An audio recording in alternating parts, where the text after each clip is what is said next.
যে আমরা বিশ্বাস করি বাংলাদেশে নির্বাচিত প্রধানমন্ত্রী হচ্ছে বঙ্গবন্ধু কন্যা শেখ হাসিনা। আর যে ইউনূস একটি 5ই আগস্ট একটি সন্ত্রাসী জঙ্গি হামলার মাধ্যমে ক্ষমতা দখল করেছে।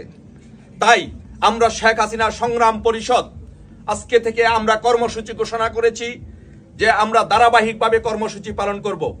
আমরা ছোট ছোট কর্মসূচি দিব। যদি ইউনূস বুঝতে ব্যর্থ হয় আর সে যদি স্বইচ্ছায় পদত্যাগ করে যদি আমাদের নির্বাচিত প্রধানমন্ত্রী বঙ্গবন্ধু কন্যা শেখ হাসিনার কাছে ক্ষমতা হস্তান্তর না করে তাকে যদি স্বপদে দায়িত্ব ফিরিয়ে না দেয়, তাহলে আমরা ফাইনাল কর্মসূচি ঘোষণা করেছি।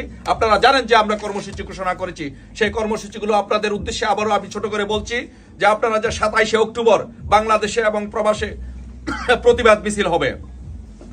3রা নভেম্বর সারা বাংলাদেশে বিক্ষোভ সমাবেশ আমরা ঘোষণা করেছি এবং 10ই নভেম্বর ঢাকা ও গাজীপুরে হরতাল কর্মসূচি পালন করব এবং 17ই নভেম্বর সারা বাংলাদেশে একসাথে হরতাল পালন করব।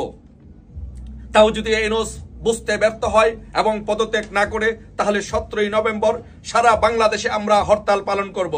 তাও যদি ইউনূস ব্যর্থ হয়, বুঝতে যদি ব্যর্থ হয় এবং যদি শেখ হাসিনার কাছে যদি ক্ষমতা হস্তান্তর না করে, তাহলে 24শে নভেম্বর আমরা ঢাকা অবরোধ কর্মসূচি পালন করব।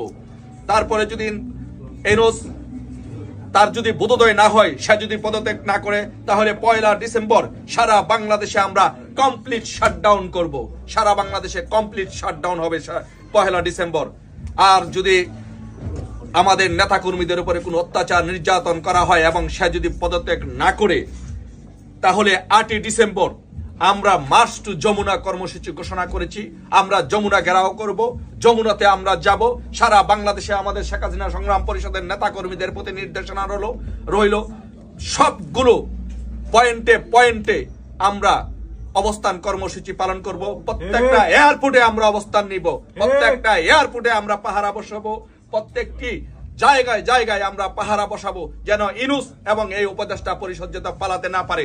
তাই আমি বলবো, এই ইউনূসকে বলবো, ইউনূসের উদ্দেশ্যে বলবো, ইউনূস তার বোধোদয় হবে, সে বুঝে পদত্যাগ করে নির্বাচিত প্রধানমন্ত্রী শেখ হাসিনার কাছে ক্ষমতা হস্তান্তর করে সে বিদায় নিবে। আর যদি না হয়, তাহলে আমরা মার্চ টু যমুনা কর্মসূচির মাধ্যমে যমুনা ঘেরাও করে এই উপদেষ্টাদেরকে ঘেরাও করব এবং বাংলাদেশের মানুষ, এদেশের জনগণ যেই বিচার করে সেই বিচার হবে ইনশাল্লাহ।